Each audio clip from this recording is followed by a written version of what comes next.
өмірді асығып жүріп өткіземіз. Бақытты ертеңнен іздейміз. Ал ол кеше ғана қасымызда тұрғанын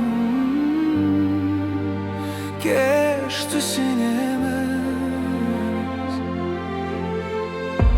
Анамның қолы ерте қартайды, әкемнің дауысы бәсеңдеді. Бала күнімдегі үйдің ішінде күлкі емес сағаттың үні көбейді. Достарда бір жоғалды, бір алыста бір үнсіз.